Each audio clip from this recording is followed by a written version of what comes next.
Rashad, why you Anyways. didn't hit me up? What's up, Rashad? Hey, Rashad. What's up, Rashad? Thank you, Rashad. Brother, I love you, brother. Front lit. What's up, Rashad? What it do, boy? Hey, Rashad.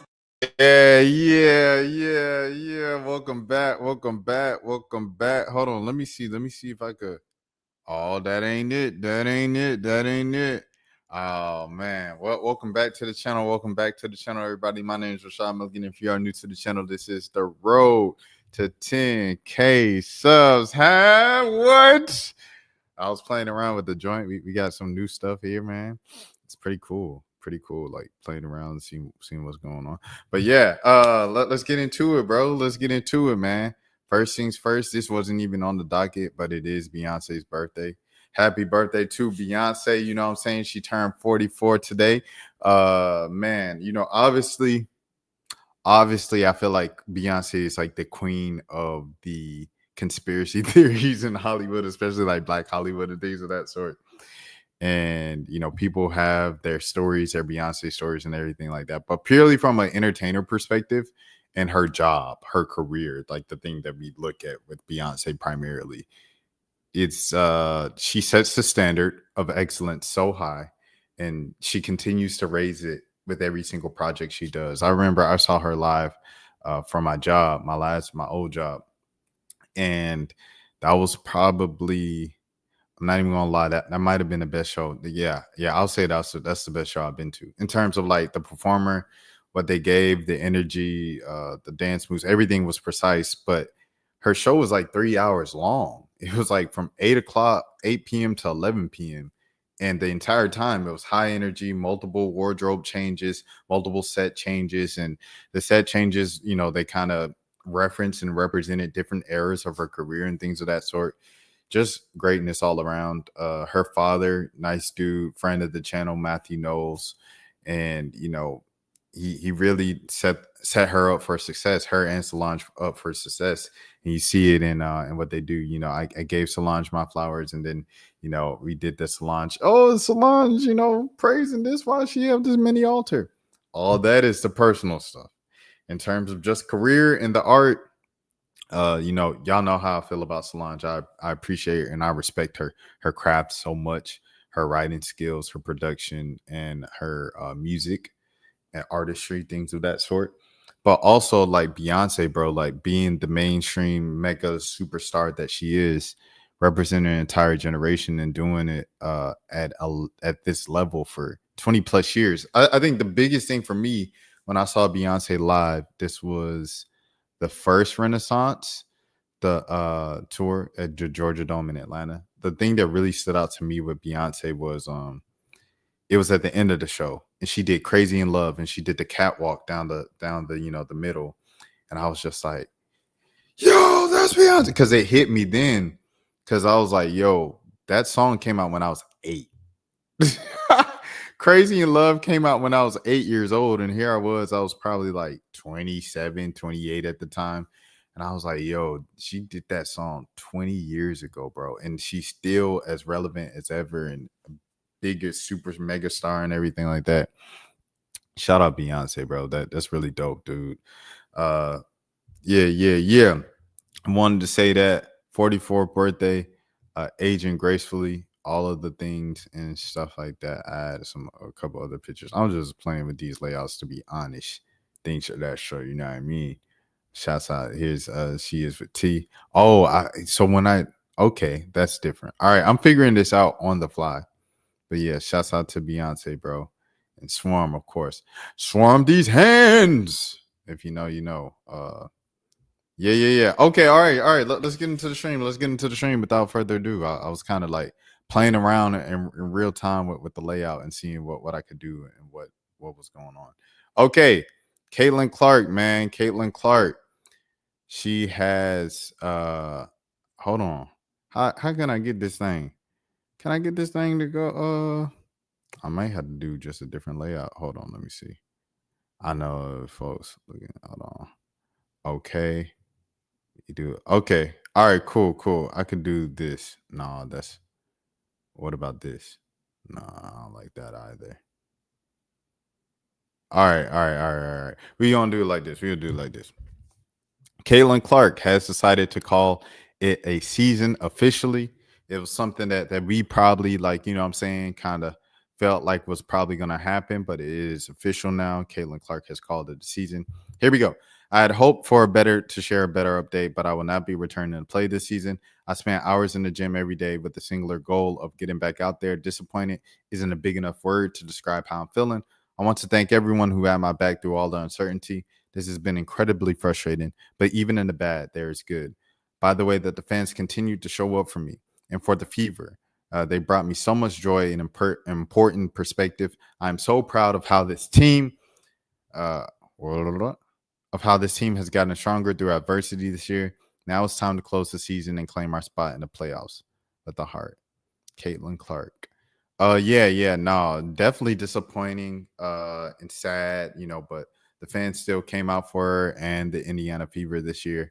And the Fever, they built a pretty solid team around her, going into the year. It was looking like they were going to be a super team with DeWanna Bonner. And you guys saw how that worked. They didn't really use her. She wasn't happy. And then she was like, get me out of here and get me back with my wife. And that's what happened. But in the meantime, man, like the team has still figured out a way to put out a quality product on the floor. Kelsey Mitchell is still doing what she does, Kelsey Mitchell things. AB has kind of held it down, Lexi Hole, the whole crew. And, and they've had kind of like a revolving door of like hardship contracts. And you think of the Ari McDonald's, and I believe Ari McDonald ended up getting hurt and ending her season. And, it's just been a tough year for Indiana with injuries, but they still found a way to, kind of push themselves into the playoff picture or playoff contention at least. And man, as stated here by Caitlin Clark, hold on, I'm gonna close this window out so I could go over here. I'm figuring this out literally on the fly as you guys are figuring out. All right, let me pull up the standings real quick. All right, we're looking at the standings currently. So the Aces, the Aces, I think the Aces, if they win out, then they get the second seed over Atlanta. So there is that. You got Phoenix right here, right below Atlanta. They're tied, but I guess Atlanta has that tiebreaker over them. Oh my goodness. I was about to say it looked like a three-way tie, but it's not. Oh, it is a three-way tie, but it's just Vegas, Atlanta, and Phoenix tied three ways. And then you got New York right there at 5. Jeez Louise, Golden State is only one game behind New York. That's crazy. They clinch. Congratulations to them, the first expansion team to do so. Seattle fighting for a playoff spot. It's kind of crazy. Oh, I didn't know LA was still in it. I thought they were eliminated already. So yeah, there is probably gonna be this 7 Seattle, 8 Indiana, and then it might end up being this, to be honest. But just in case it's not, say the Aces slip up and the Dream went out. You have, well, as of right now, let's look at as of right now instead of the hypotheticals. I'm gonna zoom out here to see the full 8. Minnesota's facing Indiana. Oh yeah, that's a sweep. Vegas and Seattle, that is a fight. I'm not gonna lie. The Joel Lloyd Bowl, but the way that Vegas been playing, can't nobody stop them. So that might be a sweep if Vegas keeps playing like this. Is their winning streak still going on, by the way? Let me see. Oh, yeah, they'll tell you right here. Yeah, they won 13. Gosh, they won 13 in a row, bro. Oh, they different. They different for sure. The Dream will play Golden State. Golden State salute, but the Dream probably sweeping y'all. I'm not gonna lie. Dream probably sweeping that. And then Phoenix, New York. Ooh, talk about a first round slugfest. Man, I think New York has that, bro. I got New York winning that. What's the first round best of is it best of 5 or best of 3? It might be best of 3 first round still. If it is, I have New York 2-1, bro. I got to go on the distance, either 5 games or 3 games, and I have New York winning that. So that's what I have. Second round would be New York versus Minnesota, and New York versus Minnesota. Shoot, a finals rematch in the second round. Dang, these playoffs ain't playing, bro.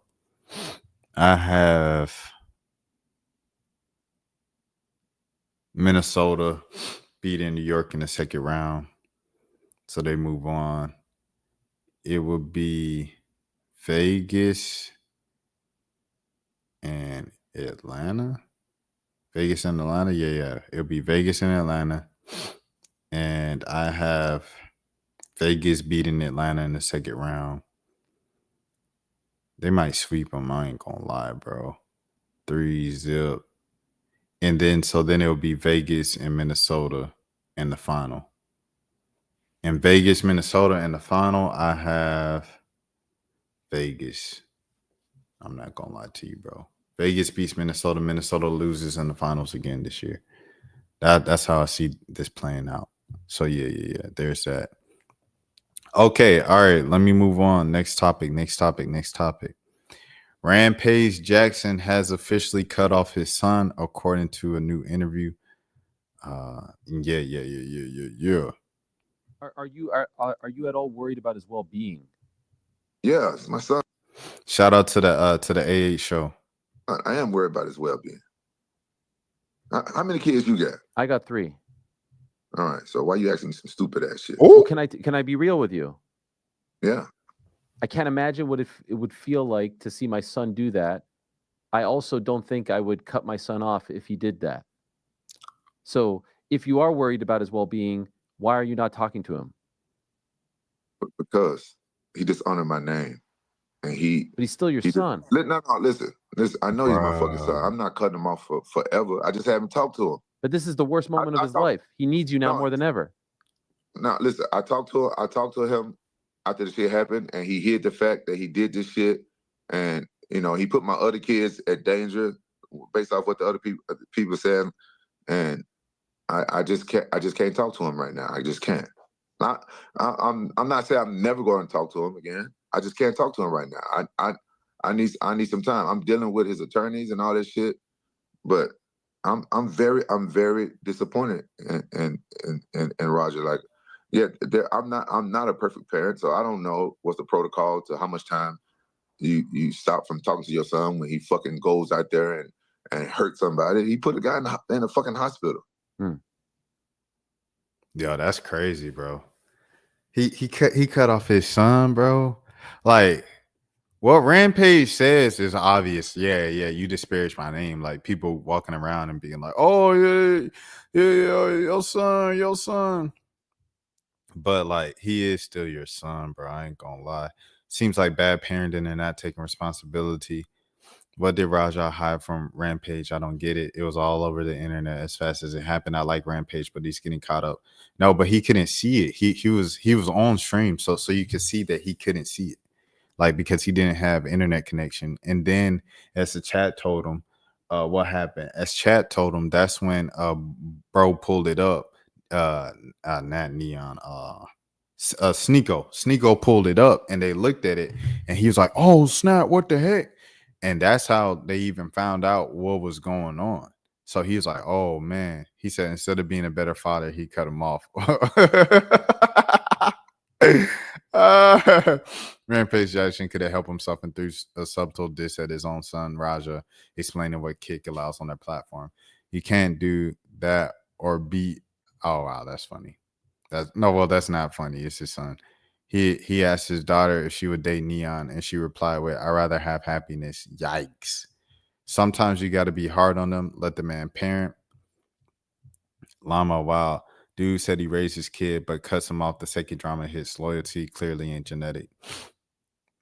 See, okay, I don't know because I don't have a kid, but, like, I would think, like, off top, I probably would not cut off my son, bro. But at the same time, is he honestly cutting off his son? Because if you cutting off your son, you're not getting them, you know what I'm saying? If you're cutting off your son, you're not getting the lawyer help and paying for the lawyer fees and talking to the lawyers and seeing what you can do for your son. He's just not talking to him. And like the host said, you should probably be talking to your son and things of that sort. So, you know, I see both. I see both sides. I ain't gonna lie. He can't control a 25-year-old man, but he raised him to be like that. Understand why he's feeling responsible. Watching this clip, I realized both men are right. Yeah. That's how I feel. Both because he didn't cut off his son if he's still handling the lawyer fees and everything like that. But at the same time, his son does need him to, like, you know what I'm saying? His son does need him in a moment like this where he's like, yo, what the heck, Pops? Like, we're about to end. But he, like, you know, he rather cut off his son than be a good dad. But at the same time, like, you gotta learn, like, you know what I'm saying? You gotta learn your lesson. And bro's 25, he ain't a kid. You know what I'm saying? So it's not like he like, oh, I ain't got nobody for me. Like, your dad raised you, you know, right and wrong, everything like that. At 25, you should kind of know, bro. I ain't gonna lie. You should kind of know. Let me see what he said right here.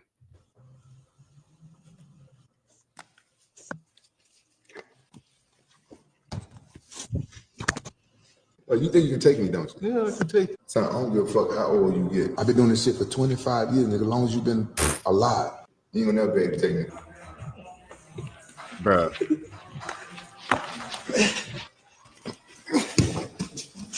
Dang. Goshly. That boy ain't no joke, won't it? All right. Okay. All right. Next scene. Mickey Joseph. Oh my goodness. I seen this. This was funny, bro. I ain't even watched the clip. I just read the caption. The reporter said, what are your initial thoughts on Ohio State? Mickey Joseph said, they've got a great band and we got a great band. We're going to compete as a band.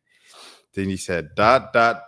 I'm just joking. We understand what's going to happen. Oh my goodness. That's one of the wildest things I heard from a coach say pregame before a game, man. I remember covering you know, coach obviously in Jackson State and stuff like that. And they were going to play UL Monroe and it was their money game. And he said, well, we supposed to go down here and get beat, right? They supposed to beat our butts and to get money, right? That's what's supposed to happen. And that was kind of, you know, oh, snap. I ain't never heard someone say it like that. But this is like even crazier. Obviously, moving forward this week, it's Ohio State. You beat Texas 14-7. I mean, just what's your initial thoughts on the defending champs? Well, first of all, they got a great band. We have a great band. And we're going to compete as a band. But I'm just joking right now. We understand what we're getting into. We understand what's going to happen. We understand it's not balance in the scholarships. It's not balance. And what they have resources wise, what we have resources wise. We all know why we playing the game. And I spoke to the coaches today and said the game better be clean. It better be clean. And clean to me is that we don't have 9 people on the field. We don't have 13 people. It's clean. We play within the system, and we swing. You know. Obviously, moving forward this week. Yeah, that's wild. But hey, he telling the truth though. He telling the truth. Seeing the clip, it just looked like a clip. I mean, not the clip, but seeing the quote, it looked crazy. I was like, oh, this is a wild statement. And then I look at the video and I'm like, bro, I feel like he's adding extra context. And I understand. I'm with them. I ain't gonna lie. Best of luck to Grambling State, things of that sort. Shout out to Mickey Joseph. We're gonna see what happens on Saturday, man. If it's like 70-7, but hopefully it's like within 40. Shout out to the Swag, man. Okay, all right. Next scene. Charlemagne. Oh, okay. This is crazy. Okay, so you know, Breakfast Club definitely is going to get you out of here. So let me see if I could change the playback speed. I'm gonna change that in real time. I'll go half speed. And Charlemagne, he was speaking about Glorilla. He thinks that Glorilla can go head to head with Nicki Minaj in the verses, 20 song hit for hit. Let's see. I mean, I can put Glorilla's catalog up against Nicki's. No, I think that's a good one. Yes, absolutely. Glorilla got joints. All right, hold on. I'm gonna speed it up. I'm gonna go 1.25. She does have joints. Yeah, she does have joints, but Does she have as many, though? She ain't got enough Glorilla work got a put lot in of yet. music. I think Glorilla just put out her debut album last year, but she's got a bunch of mixtapes that are like albums. Like, you gotta think all of that FNF and Tomorrow, that was on mixtapes. Those were mixtape projects. No, I get it, but I'm just saying, like, I don't think she's been Those are EPs. Those are not mixtapes.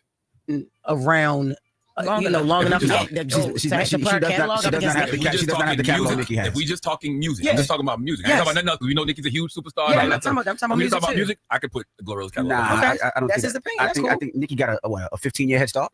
Hell yeah. As far as records, Cadillac. I can still get 20 records for 20 records.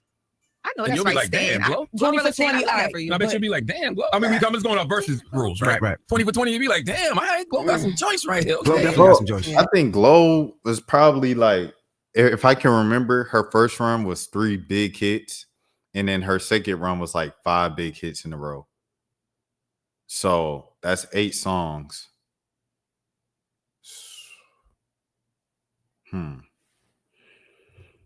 But as far as catalog, I don't think I don't know, because Nicki got some remixes that are like huge too. She has the time in like Nicki. And if so, she would be the only one who could do that. Because I still don't know nobody catalog that's touching Nicki's with her 15 years. You know what I'm saying? Nicki goes all over the place. She'll go trap, she'll go pop, she'll go this, she'll go that.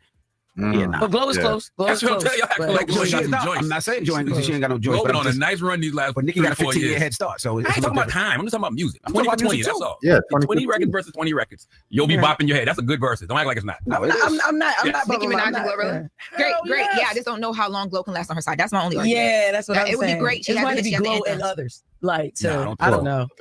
Well, that's the hour. We had someone. I knew that. Yeah, nah, I don't know if I agree with that. Someone tell Charlamagne to stop. All right, bro. Let me stop scrolling down. Charlamagne gets so excited when he think of someone about something negative to say about me. That tail get the wagging. That he get the giggling. They banned me from the show, but he always talking about me. I'm pulling up. We in New York soon.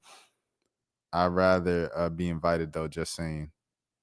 All right. Shit, man. Let me see. Glorilla. Hold on. Glorilla. Billboard. I might go to just plaques. Go plaque for plaque. All right, hold on. This Glorilla Billboard. She has 0 #1 hits, 15 songs on billboards, and 2 top 10 hits. All right. So she has Tomorrow 2. Rather run a mama's son, rather be up tomorrow. She don't even perform Sticky, I don't think. Sticky is up here. Wanna be. Go mad. Get him Glow. Get him Glow. What you know about me? Yeah, I'm from Memphis. That you know about me. Big G to the L to the V. TGIF is 7 p.m. Friday. 95 degrees. Yeah, Glow. Up in the city, by the bell, Glow. Yeah, Glow. I don't know this one. I don't know. From the song. I mean, from the title, I don't know it. Typa. I don't know if I know Typa from the song title. FNF, let's go. And then hold on. You look what you just started. Me, Redbone. I probably do not know this. On what you on? I think this is that.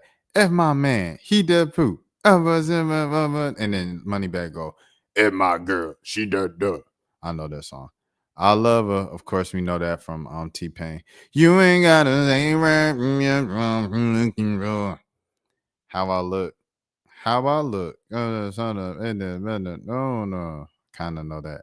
Shine from Travis Scott. I don't even know that song. Okay, so I'm not even gonna lie to you. I don't know. Based off of just the song titles, I don't know this song. I don't know this song. That's 4 songs that I don't know from her 15. So Glow has 11 songs on Billboard. Of course, I probably know more Glorilla songs than that. Cause the Give Me Head Top, that ain't even up here. And the joint with Anicia ain't up there either. Let me see. What about the middle fingers to my haters yelling F them? The F, like that ain't up there. You know, the TikTok joints. All right, let me see. Nicki Minaj. How many does Nicki have? Come on, Charlamagne. Nicki got 3 number 1 hits, 149 songs on Billboard, and 29 top 10 hits. Charlemagne, bro, you are trolling, dog. Glow has some hits, bro, but she don't have 20 like bona fide certified hits. You know what I'm saying? She might have 20 cult classics. Because I've seen Glow perform like 3-4 times. But the last time I seen her was BT Experience this past June in LA. And with that, she did a full, I watched a full set and it was like 40, 50 minutes. All songs I knew. And I'm not necessarily like, you know what I'm saying? Like just a Glow stan, you know what I mean? Like where I know all the Glorilla songs, all her EPs, all her albums, but I knew every song she performed. Super Freaky Girl, Trolls, Say So. Does that count? I guess so.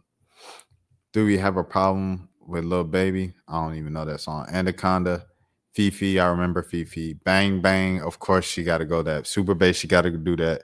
Till the World Ends, I don't know that up top from Britney Spears. Princess Diana, like, keep it a stack. People don't know, oh man, that song hard. Side to Side, don't know that off top. Turn Me On, don't know that off top. Beauty and the Beat, 100% certified classic. Starships, Manta, y'all know what that is. Motorsport, watch your man. You should watch your mouth. But this is press. A minister mouth to mouth. I am the champ. Bottoms up. We don't celebrate. We don't acknowledge that, man. Barbie World. And I look like a Barbie. And that one was hard, bro. Rake It Up was bro, Nicki getting you out of here, bro. Make me I'm so yeah, I'm better than all of them. I'm better than. Come on, man. Chun-Li. Yeah, Chun-Li. Is that the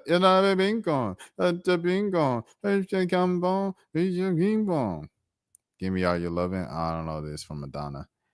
I didn't even know. I forgot she was on that song. When you Google my Hot Girl Summer. I remember that joint. Girl on Fire. We only have Monster from Kanye West up here.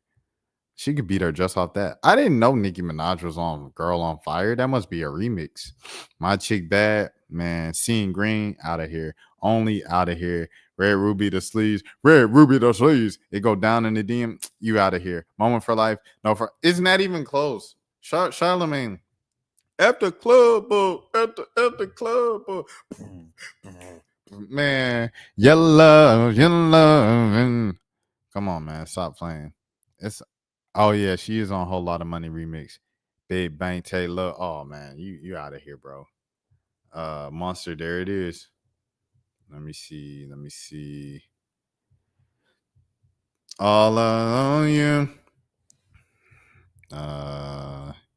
Yikes. I think I know Yikes. Love More. Can't remember that off the everybody. Everybody. Pills and Potions, big hit. Plain Jane? Nicki Minaj was on Plain Jane? Oh, Nicki Minaj was on the Poke It Out, bad, poke it out, whoa. Throw Some More for show is one of the ones. What that speed belt, whole lot of choppers. Blake, you the baddest. Feeling myself for sure. Flawless? Man, she's out of here, bro. I'm not gonna lie to you. It's not even. And I'm gonna make her tap out. I forgot she was on that. She got that $1 billion. Who? Rest in peace, Rich Homie Quan, brother. Yeah, it's a Rich Homie Quan. He departed this earth 1 year ago. That was a crazy day. I ain't gonna lie to you, man. I'm bees in the trap. Bees in the trap. Ladies say, and they ain't saying nothing. 100 mother. Man, Nicki Minaj getting you out of here, bro. I ain't gonna lie. Oh, man, she getting you out of here. Stop playing with her, dog. Ganja burn. Dark Fantasy. What's she doing Dark Fantasy? Just background vocals? So, when she said, You might think it's blasted boring, twisted fiction, sick addictions, I gather round children, zip it, listen. Yo, shout out Nicki Minaj, bro. She really hurt, dog. I ain't gonna lie. Pound Town. I think they be Pound Town. If 50 pound. Roman Reloaded. Change it, get low, big difference. Falling for you. Bad for you. R&B. Pink Friday Grits. Itty Bitty Piggy. I'm not gonna lie. I don't think this is a hot take. This might be a little of a hot take. I don't know if Glorilla has a Itty Bitty Piggy yet. And I'll break it down like this. Glow might have the hot club songs for right now, this year, at this moment. Right? Like Sexy Red, she has a hot club songs for this year, this era, this moment. If you play Uber everywhere in the club right now, is it going up? It's going to be some people. It depends on where you at. It's going to go up. People going to sing it and things of that sort. I don't know necessarily if you play Uber everywhere, if people going to sing it every single word and hit the dance and hit them folks and do all the dances with it the entire song. With Itty Bitty Piggy, all the women in the club going to sing every single bar of that song. They going to they're gonna do the whole song. I win, you lose. Ha ha. They're gonna do the ad-libs at the end of the song. It's like Meek Mill, you know what I'm saying? Hold on, wait a minute. Hold on, y'all finish. Like that is like March Madness. It's certain songs where people like know they sing the whole song. I don't think Glorilla has one of those yet. Of course, you got to stand the test of time, right? So like, but I don't know if Glorilla's rapping songs, you know what I'm saying? Like all her songs are like the catchy joints, you know, she make great hook. But are any of her rapping songs where she rap? Because Glorilla can rap. Like, don't get it twisted. She can rap. Are any of her rapping songs where she like this and that? Tell me why you NFP. I think all the ones I could think of is just catchy hooks and things to dance to for real. As I'm from Memphis, what you know about? Okay, I guess you could say that one. I'm from Memphis. What you know about me, Big G? But are they gonna be playing that 5 years from now and it's gonna get the same response? I don't know.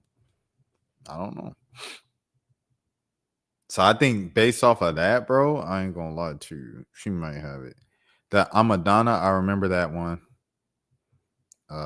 Cowgirl, get on your knees. Don't know that. Oh, anybody, I remember that. I didn't know that she had a song with Carly Rae Jepsen. Oh, she ain't even got the joint, the gospel joint, but Glow ain't got her gospel joint on there either. The one with Tasha Cobbs, and then Glow got the one with Kurt Franklin. About My Face. Is that it? That's already 130 songs? Yeah. Nicki, if you just pick out the top 20 from this, bro, it's not even close. Like Cardi B can't see this, bro, because she ain't done it long enough. Like when you say longevity, everything, there's a reason why people say that. Like she got hits from every era, bro. Like it got quiet for Nicki from like maybe 2017, 2019, but even then she still had and they were still playing Rake It Up. Like it was 2014, 2015. So she, even when it was quiet for Nicki, it wasn't quiet, bro. She different. It's her and Drake is like one of the best two makes, I think, on the label ever. It's like them, and literally the only comparison would be Rockefeller Rock Nation, Jay-Z getting Rihanna and Kanye and J. Cole. That's the only comparison. So that'll be their big three. Unless you count Young Money under Cash Money. So the big three for Cash Money would be Wayne, Drake, and Nicki versus Ye, Rihanna, and J. Cole. I don't know, bro. It's like, cause I feel like you would have to count Jay-Z too. Jay-Z is on the way too, by the way. His album. I didn't think that we find out the news about a new Jay-Z album would break with a Cash Cobain interview on a podcast with like Zeddy Will, but hey, 2025, bro, because right after Tidal said, yeah, we working. Oh, that's crazy. He said, and we're back. I was like, bro, what? He really broke the news on the thing. And then what else did I want to say about Jay-Z album coming out? Cash Cobain broke the news. Is there anything else? I felt like there was something else with that. Oh, it came out, the news that he was coming out with a new album, or like the hints that he was coming out with a new album. It came out the same day that it came out that Russell Wilson changed Baby Future's last name to Wilson. And obviously 444 is like, and the future of another playing football with your son. I thought that was funny. That's hip hop humor. All right, but next up, speaking of hints, we got hints that a Jay-Z album is probably on the way. In the world of basketball, we getting a hint that Ben Simmons might just retire. Ben Simmons might just retire, bro. And Ben Simmons is like, what, like 30? It's kind of sad, but hey, I'm all for it. If your heart ain't in it, don't waste people's time. Don't waste some people's time if your heart ain't in it. If your heart ain't in it, just go ahead and, hang it up, brother. As Ben Simmons decides on his next career steps, I'm told Bernie Lee has notified the NBPA that he has formally removed himself from the union's ledger as Simmons' agent. Yeah, if your heart ain't in it, brother, don't waste these folks' time. Don't waste the fans' time. Don't waste these franchises' time. Step away from the game, brother. Immensely talented. Obviously, mental borders just kind of ended his career. It's crazy. Trae Young ended that man's career, bro. It's insane. I never seen something like that before. But amazing talent, just natural talent. I thought he was gonna be like LeBron, bro. When I seen him in the first summer league, I had a whole YouTube video on it. Let's go back to that for the sake of it, right? For the sake of it, let's go to it. Ben Simmons, bro. I thought he was gonna be the dude, brother. I thought Ben Simmons was about to be him. Dang, it's a lot of Ben Simmons stuff here. Where's the Oh, I think it was called like Summer League. The video was called like Summer League, but I searched Ben Simmons. But yeah, I asked Shaq about him, and then he like just kind of like rolled his eyes or whatever. Walked away. He said, Mom said, if you ain't got nothing nice to say, don't say it at all. I was like, dang, no love for the LSU, man. Let me see if I could find this. I have to see like how I look. Because his junk is from like 2017. Let me see if I can find it, bro. Shout out to Dimitri. Dang, that's all right there.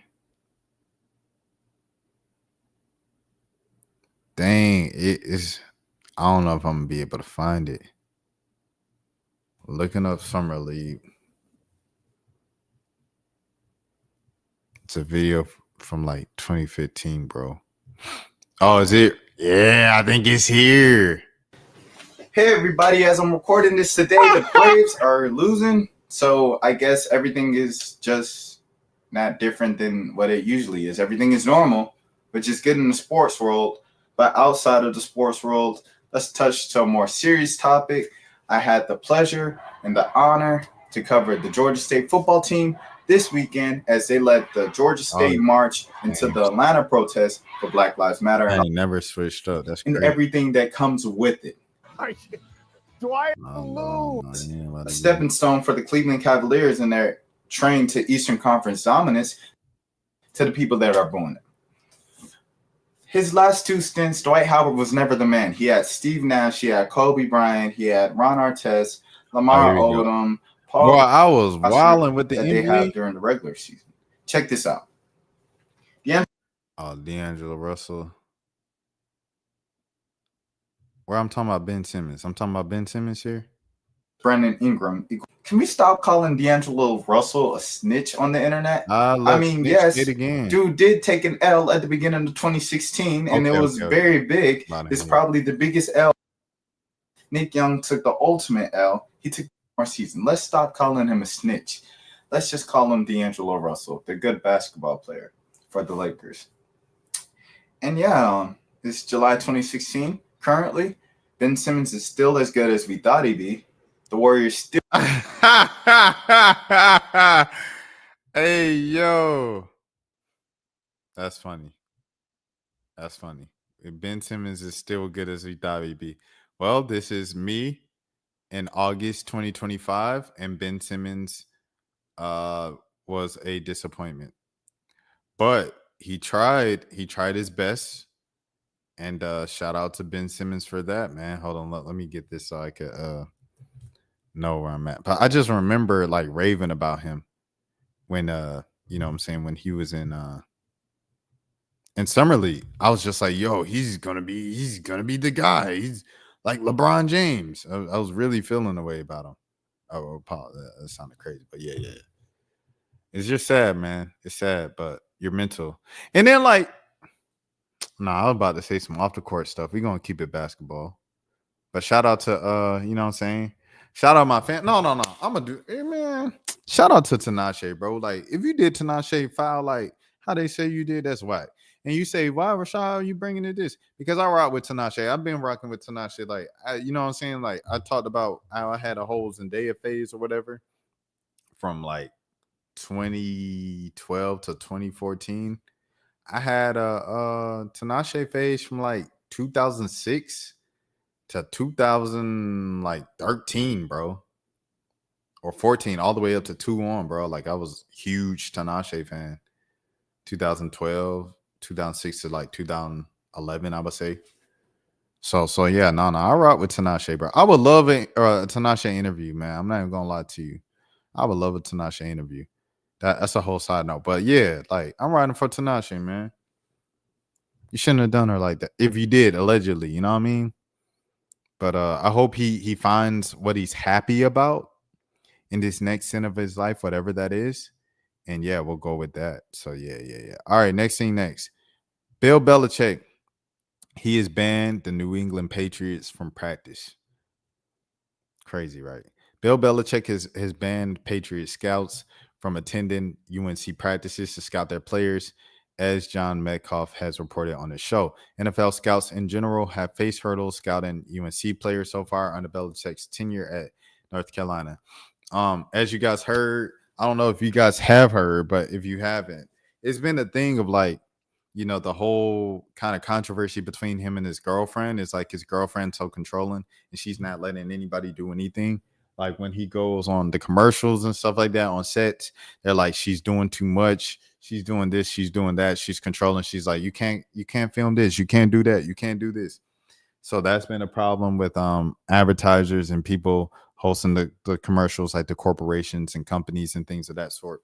There's also like who else? You know, like the school was reportedly complaining about it, and then as Pablo Torre reported on it, then they were like, no, we don't have no problem with his girlfriend. He let his girlfriend be his girlfriend. But obviously there's something there that is just weird. And the fact that now that they're blocking the Patriots, I don't know if that's directly from Bill Belichick, or once again, I think it's a fair question at this point. Is it his girlfriend saying, no, you don't need anybody who push you out the way they did you? Don't let them in. Nah, man, we ain't doing that, bro. Like, letting your 24-year-old girlfriend ruin your legacy is insane, bro. Like, you supposed to be the greatest NFL coach of all time, and this is how you're going out. Like, this is how your career is going to end.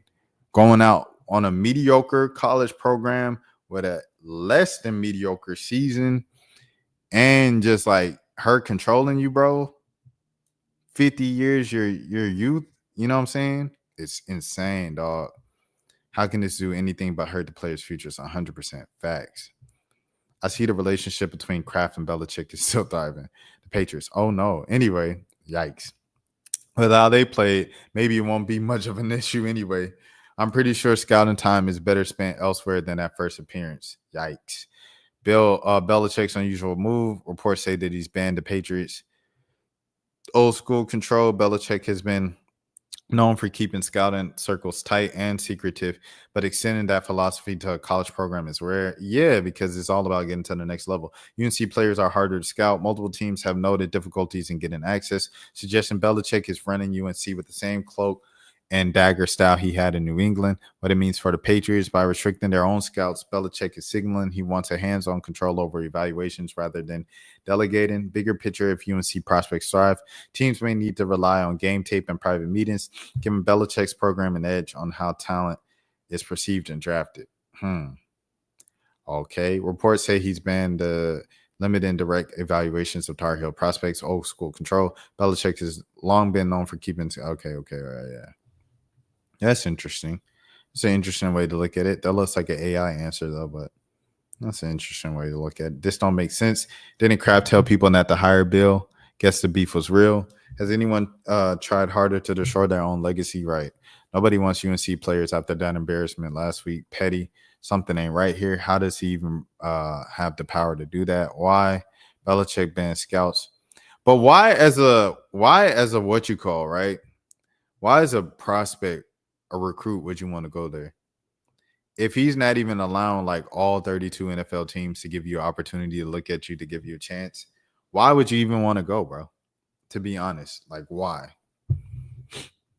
Did Triquez play tonight? Let me see if Triquez played tonight. Salute the Triquez Bridges, man, playing for the dang Dallas Cowboys. What the heck? What the heck? I don't know if he got in. I don't think he got in the game. But like just making the roster, bro, a regular season roster is insane, dude. Shout out Triquez Bridges, bro. My dog covered that boy when he was in his diapers, huh? All right. I'm about to go to the next scene. Okay. Oh, this was an update on a toxic couple. So yesterday, SSB was in here. It was just SSB and myself of this love story, right? My husband and I do not have a fairy tale love story. It's actually pretty toxic. Let me tell you about it. We met in 2019 when I joined this network marketing business that he was in. Forex. We were both already entrepreneurial minded with the same big vision and values, so we connected right away. Literally, from the first conversation we had, I knew he was going to be my husband. But he was still unsure because we met while he was on a break with his ex-girlfriend of 6 years. Now, you may think I was crazy for being understanding and sticking around after he told me, but I was extremely intuitive and emotionally aware. I had faith that he would eventually see that I was obviously his divine partner, and his attachment to her was due to the time and the experiences that they had together. Just because you love someone doesn't mean you're supposed to marry them, and I was in it for the long game. Well, Jamal was conflicted, and he couldn't deal with it anymore, so I got dumped in the middle of the pandemic when I had just lost my job and my apartment. So I moved out of his room and lived in my mother's one-bedroom apartment while door dashing from sunup to sundown, just trying to keep it together. I eventually got a teaching job in my own apartment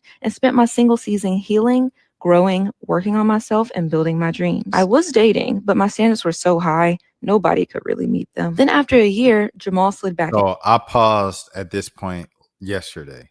Keep that in mind, but I decided to say nothing because I was like, oh, I want to be mature and everything like that, and into my DMs, and I was extremely skeptical. Him and his ex got back together that year, but finally called it off for good. But I needed to make sure he was serious about me and not just heartbroken over her. So it took me a few months to even let him back in. And when I did, I was not playing around. Either we were getting married or he needed to get out of my face. So he moved in. We both quit our jobs and started a business together. And 6 months later, he proposed. Over the next 2 years, he committed to regaining my full trust after the traumatizing dating experience we had the first time. We went through a lot of pain and healing together. We went broke together, and I mean no water and no heat in the middle of the winter kind of broke. But we held on to the vision we talked about in 2019, and we were willing to grow through whatever we needed to get it. In 2024, Jamal retired me and committed to being the sole provider. So for the first time in my life, I didn't have the pressure to do or be anything. So I explored that. I focused on addressing my childhood wounds and healing, increasing my emotional intelligence, relaxing into my feminine. I discovered that I want to be a music artist, and I learned so much about who I am when I'm not trying to be who I'm supposed to be. And as a wife,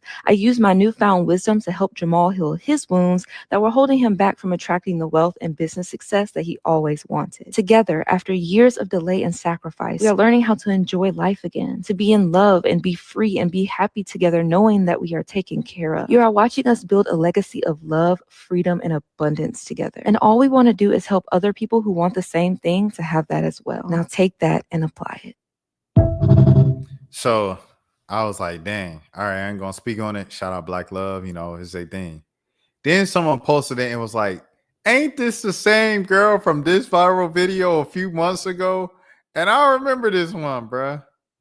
Why are you so sure your husband's not cheating on you? Well, because he's back there running our business and paying our bills while I'm in here with a freshly blown out back recording content before I cook his lunch with 0 complaints. My needs are met. I feel completely safe, protected, and provided for because my husband has consistently shown up and given me queen treatment like I deserve. His needs are met. He has a peaceful home with a woman who takes accountability, controls her emotions, supports, nurtures, and completely adores him like the king that he is. And if we ever feel like there's something lacking in the relationship, we talk about it like adults, come up with a plan, and implement it immediately. I know it's shocking, but we don't hide anything from each other. We openly talk about our urges, our desires, our emotions, our traumas, our insecurities, and our fears, which is why we have such a strong foundation of trust between us. That's how relationships are supposed to be.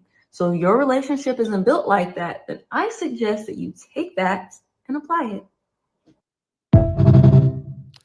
Why is she speaking with such arrogance of just like, yo, my relationship is the way to go. And if you don't go this way, if you don't have this story, I know our story started off rocky and it was a non-traditional story, but this is the right way.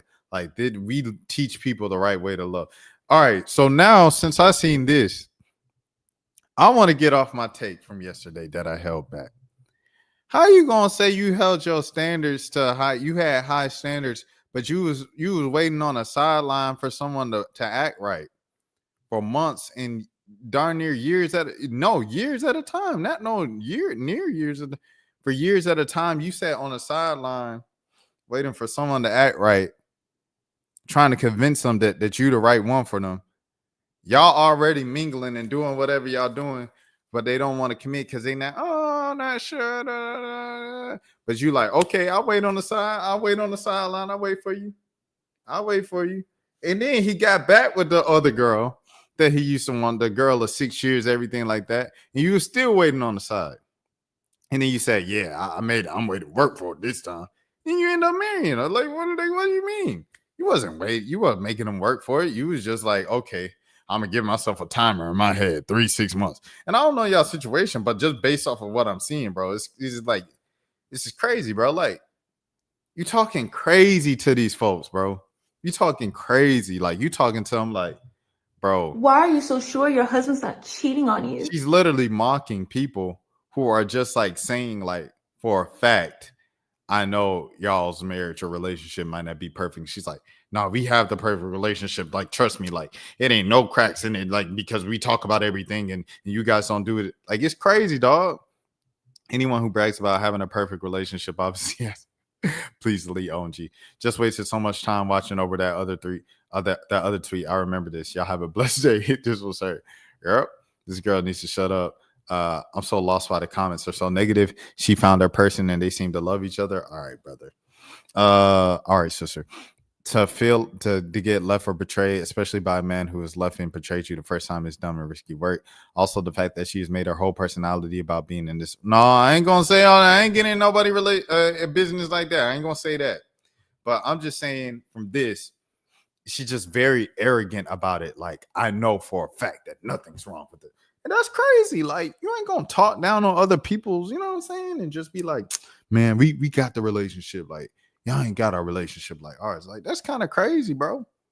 That's just insane to me. I don't know. That's just me personally. You know what I'm saying? So yeah. All right. Next. I know it's late because Kai going to sleep. That joker all the way on the West Coast going to sleep, huh? All right, next. Pam Oliver. Congratulations to Pam Oliver in the 2025 Sports Broadcasting Hall of Fame. Yes, sir. Rest in peace, Greg Gumbel, of course, by the way. And salute to Lee Corso, man. Yes, sir. Dang, Jerry Jones in here? What Jerry Jones do for broadcast TV? Must have been like a executive behind the scenes. We'll read it. Lee Corso, Greg Gumbel, Pam Oliver named Sports Broadcasting Hall of Fame class of 2025. Every sports broadcast on TV is a collective effort. What the heck? Is that Diplo? Is that the real Diplo? Oh, no, that's Tota wearing the Diplo. Okay, never mind. All right. Every sports broadcast on TV is a collective effort with excellence required from the entire production team as well as executives that drive the business in the leagues. This is by the BSM staff. That is Bear Media. And Lee Corso, Greg Gumbel, and Pam Oliver are among the 10 trailblazers who have shaped television sports industry across generations. Thursday, the Sports Broadcasting Hall of Fame has announced its class of 2025, who will be inducted during an annual ceremony at the New York Hilton Hotel on December 16th. Hall of Fame Chairman Ken Agard said the 19th class reflects the wide scope of excellence required to elevate the industry from on-air personalities to technical innovators and executives who reshape the business. Quote unquote, every sports broadcast on TV is a collective effort with the excellence required from an entire production team as well as executives that drive the business and the leagues, Agard said. Once again, our voting pool has more than 130 industry leaders, has delivered at a fast rate class, and the evening of December 16th promises to be special. The 2025 class, legendary broadcaster Greg Gumbel, rest in peace, ESPN man say Lee Corso, pioneering ESPN technical director Mark Harklutz, Fox Sports reporter Pam Oliver, Turner Sports executive David Levy, Dallas Cowboys owner Jerry Jones, Sony engineering leader Hiroshi Kiriyama, longtime producer Kurt Gotti Jr., sports media innovator. Shout out to Kurt Gotti Jr. How I know his name is because the Kurt Gotti Award is an award. I know it. Sports media innovator Glenn Adamo and ESPN founder Bill Rasmussen. Okay, I should know how to pronounce it. Hold on. I'm gonna get Bill's name right because those guys have all the fun, and I used to read it all the time when I was in high school. And it's those guys have all the fun. For those of you who don't know, it's an ESPN. It's a book by ESPN and stuff like that. Okay, wow, that is something. All right, let me see. Mr. Bill, every day, the founder, the creator. Hey, I'm so proud to introduce you to Mr. Bill Rasmussen. Bill Rasmussen, man. Huh? Yes, sir. That man, 92, he's still kicking. Yes, sir. Hey, Bill Rasmussen. Shout out to Bill Rasmussen. This man only got 200. Ain't no way. He only has 280 followers on Twitter, on Instagram.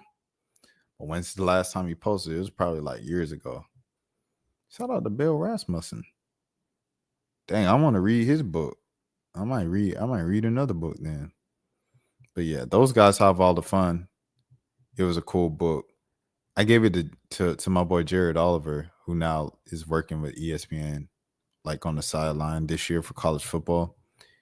Jared did not give me that book back for like 2 years, bro. And it's crazy because I finally hawked him down to give me back the book, and I never read it again. Like I never resumed reading it. That's usually what it is when you give people your stuff. Like you just never return it. Like if you get a t-shirt back or a hoodie back, you don't be wearing it again, bro. Anyway, each inductee left a distinctive mark on how fans consume sports.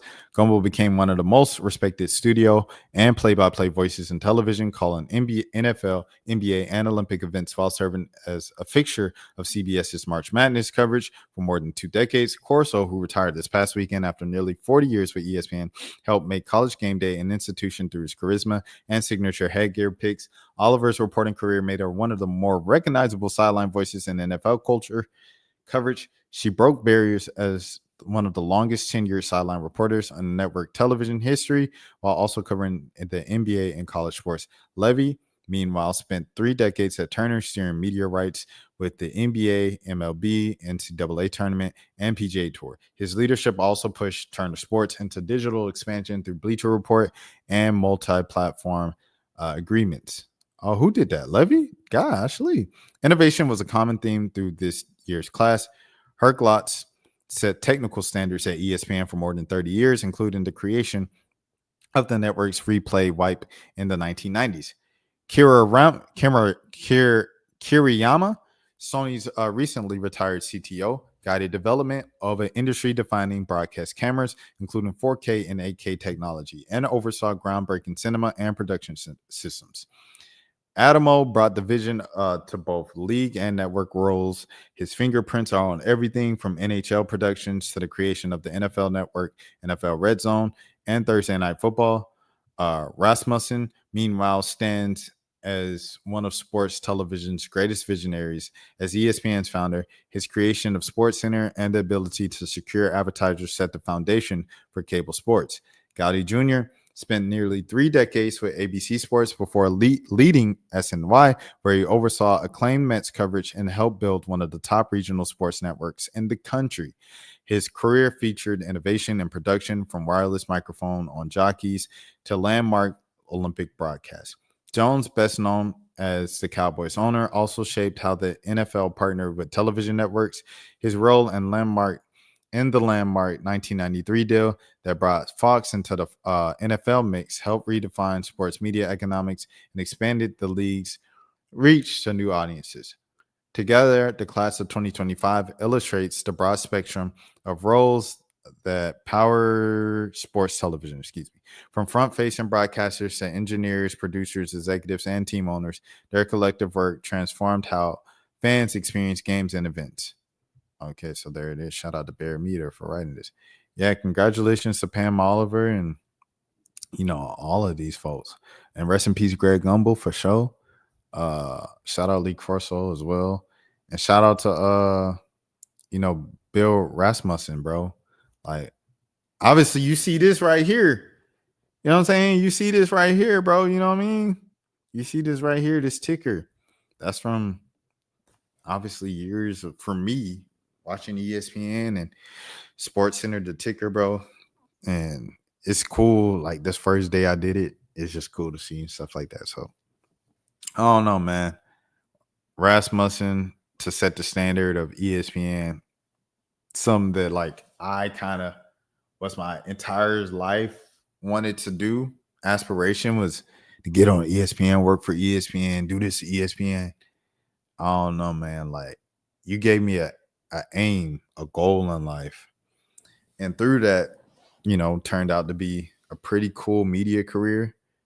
And we just getting started. 11 years in, we just getting started. And I'm having fun and found I feel like my life's purpose, whether it's on the surface or something beyond that and everything. And I don't know, it's just really cool. So salute. Yeah, shout out to Bill Rasmussen. Okay, all right. Is that it? No. We got one more. And then I'm out of here, man. Then I got to wake up in 4.5 hours for work.